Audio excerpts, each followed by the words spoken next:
Well, I'm Mr. Henlin Thang Thang Let, Chairman Kuki-Zo Council. And here is a spokesperson, Mr. Ginja Bolzong, Dr. Reverend G.S. Gangte. He's the Treasurer, Kuki-Zo Council.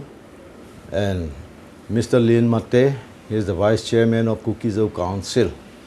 Well, today, I'd like to thank the press today. Yes, I agreed that the Kuki-Zo has made a great mistake in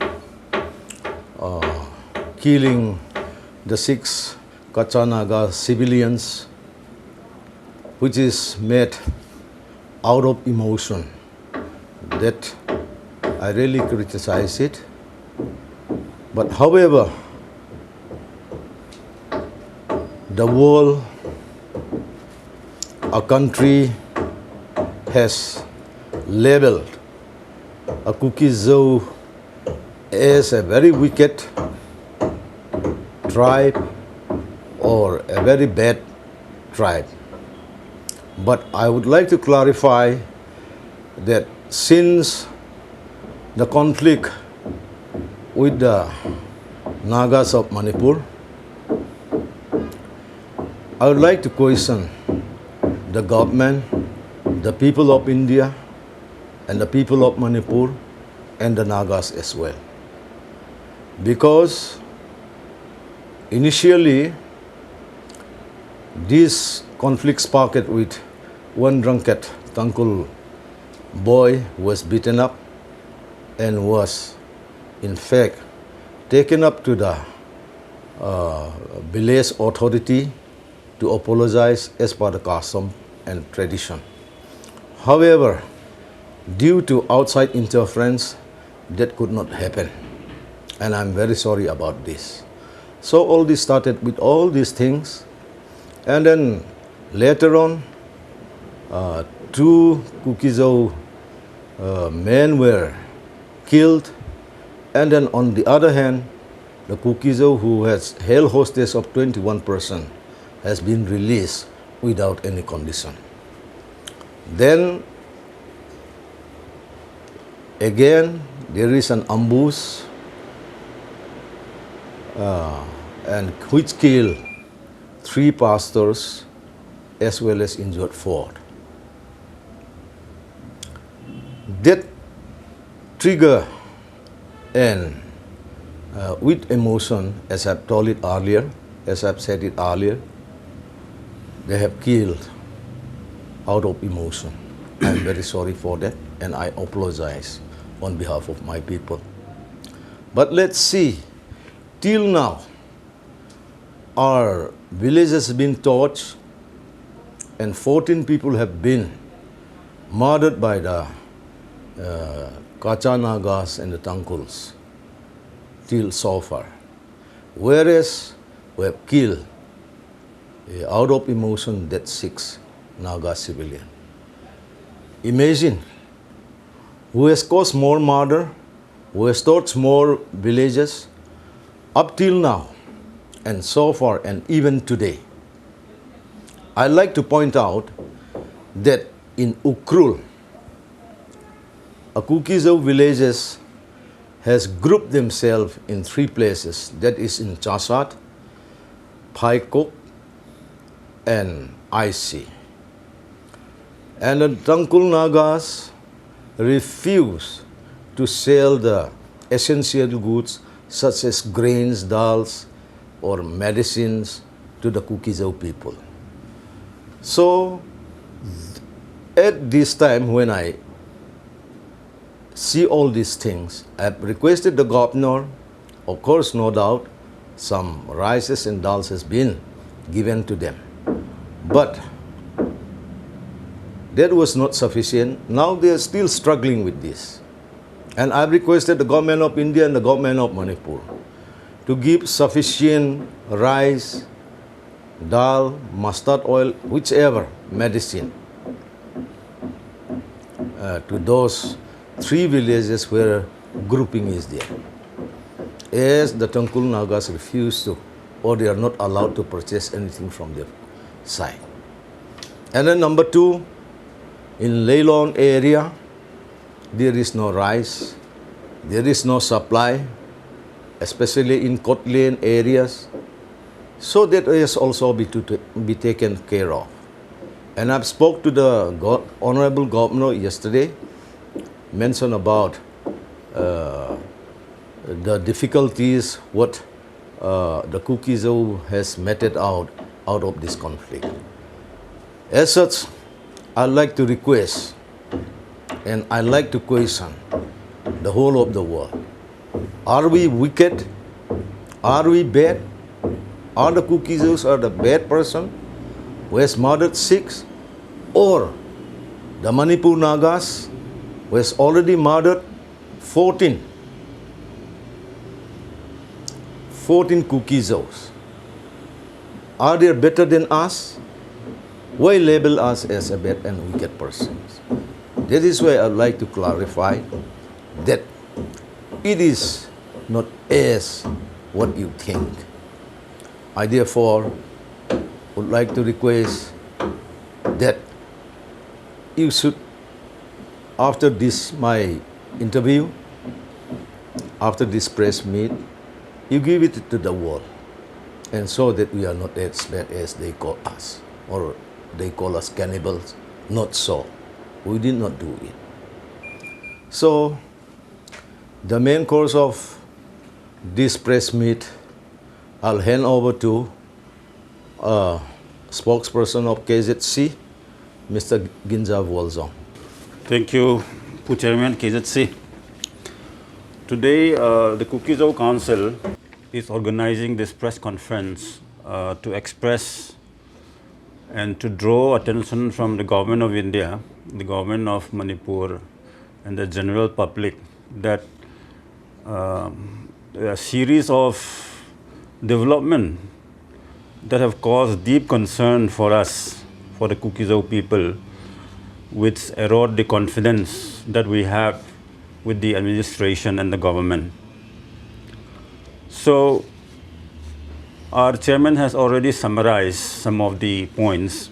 I will like to go through the points one by one. And we'll be handing out this press handout after the press conference to all the media people.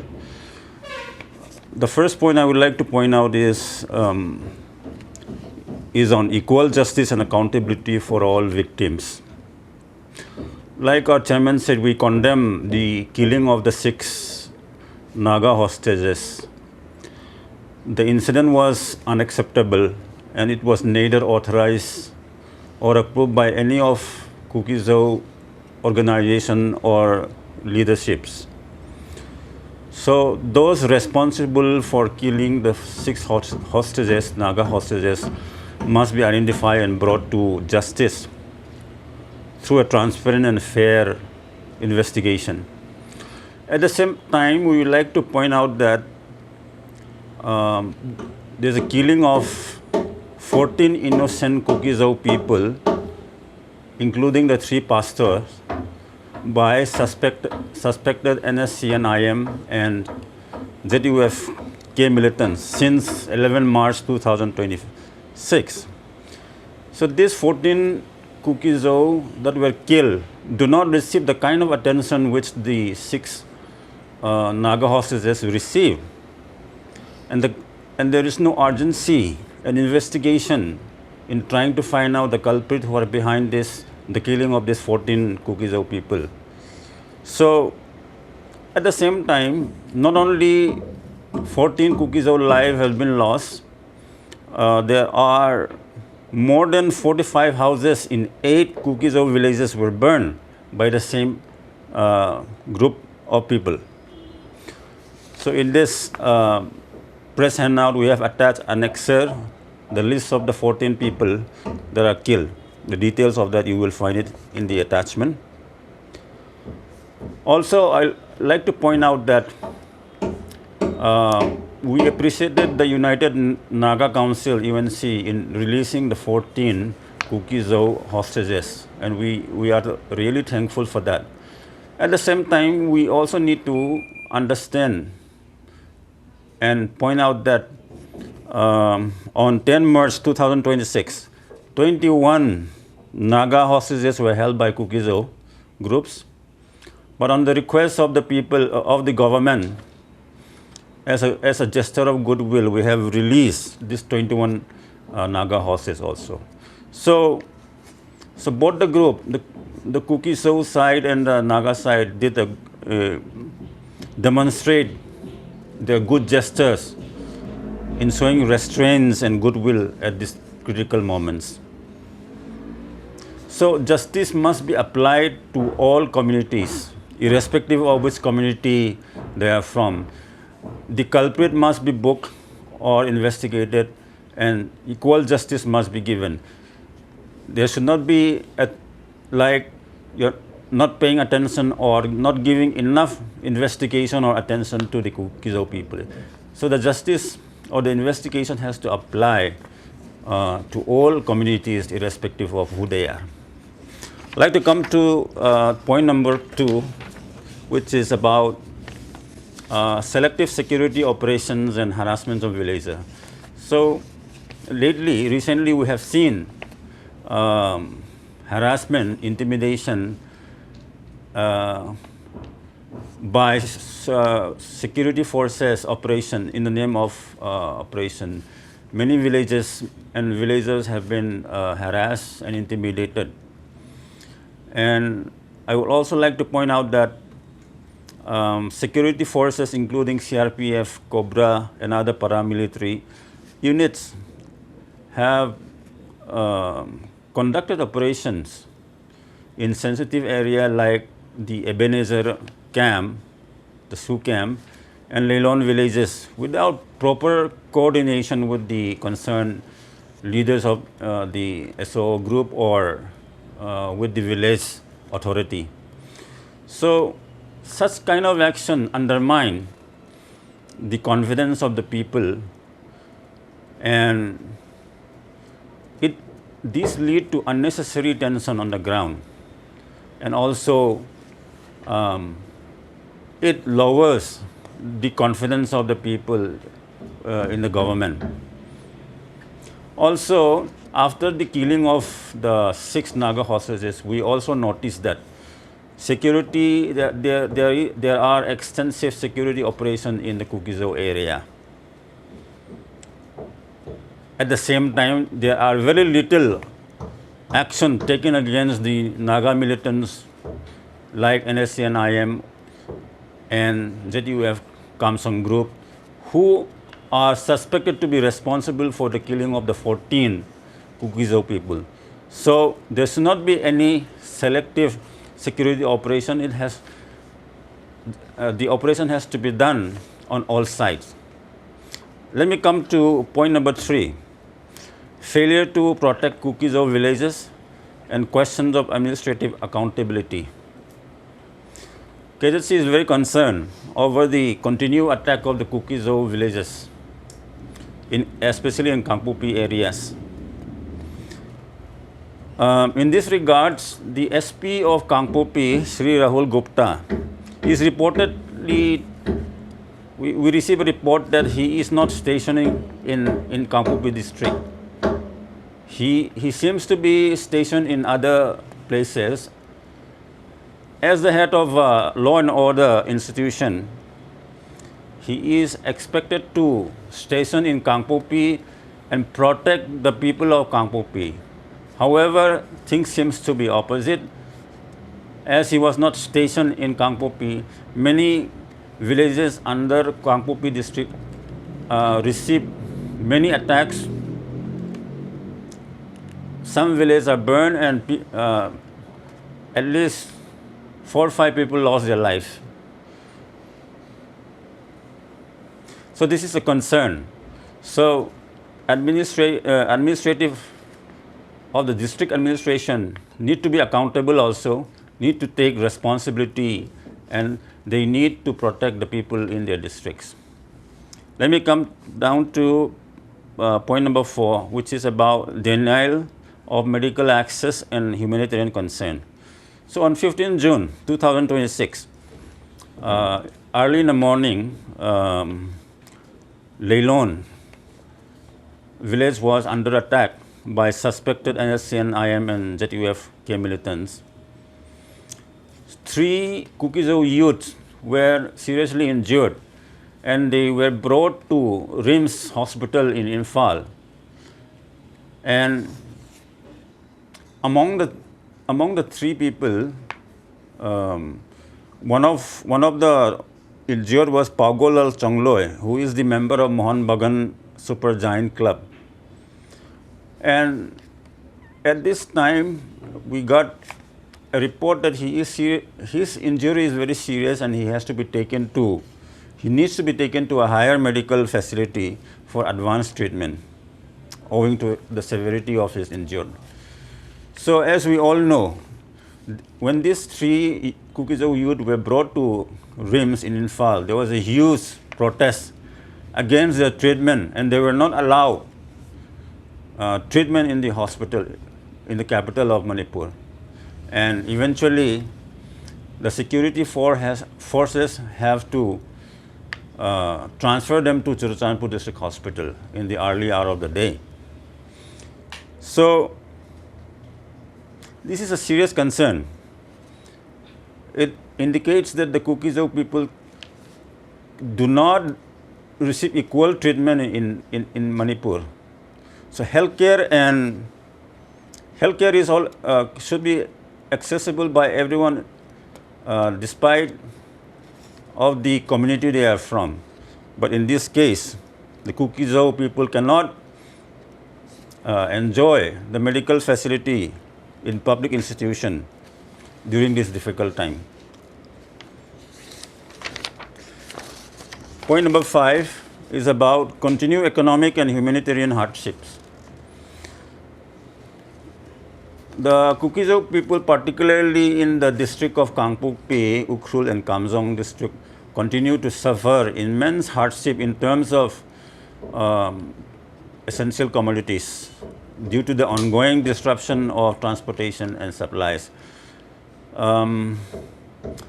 There are reports which indicate that Kuki-Zo villages such as Chasat and IC in Kamjong district, they were prevented from buying essential commodities by the member of the Tangkhul Naga community.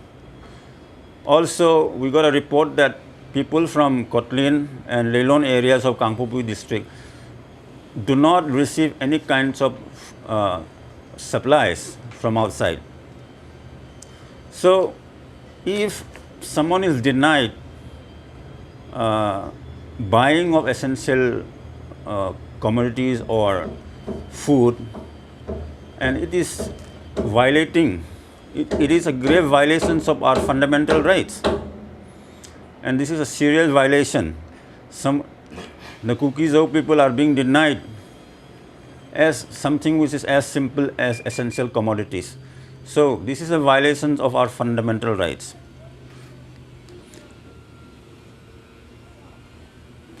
So currently, the roads are being blocked in 2 locations.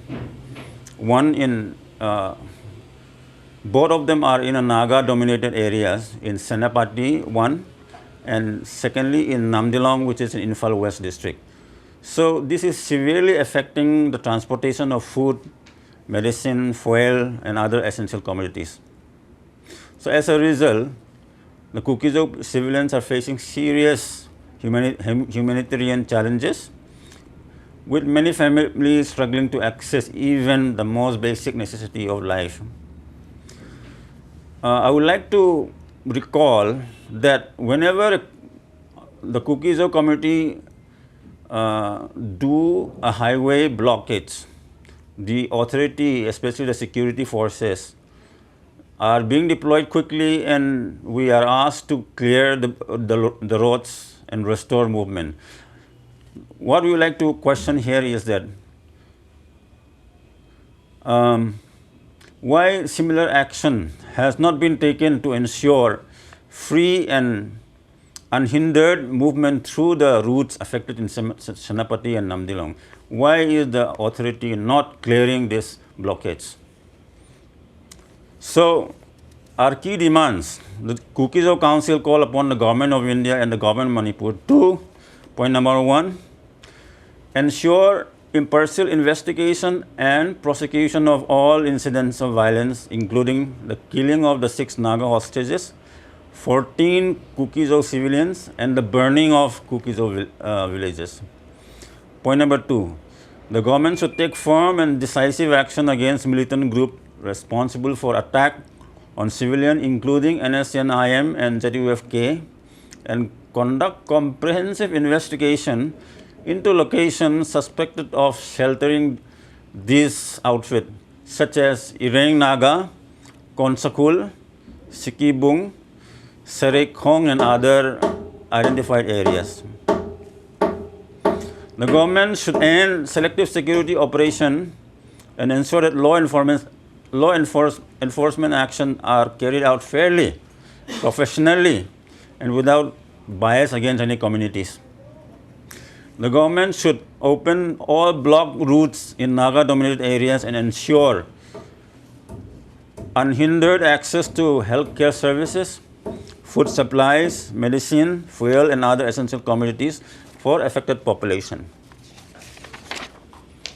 The government should restore public confidence by ensuring accountability within the administrative and security apparatus by protecting all vulnerable villages irrespective of ethnicity. The government should protect all villages. They should not be allowed to be burned or to be attacked. So in conclusion, over the past 3 years, the Kuki-Zo people have suffered tremendously. We've been repeatedly attacked from both the Meitei and the Naga communities of Manipur. Our people have been killed, our homes looted and burned, our places of worship desecrated and burned, and tens of thousands are displaced from their home. Despite repeated appeals, this act of violence, intimidation continues till today. In spite of all these challenges, the Kuki-Zo people are open to dialogue. We are talking to the government so that there can be some kind of solution. So, in spite of the fact that the central government have installed a government in Manipur, the Kuki-Zo people are still we continue to face attack, we continue to lose life. Our homes are still burned. So, it indicates that we are not safe here in Manipur. That's why all these atrocities and tremendous hardships that we face indicate that we can no longer live under a system that has consistently failed to protect our life, rights, and dignity.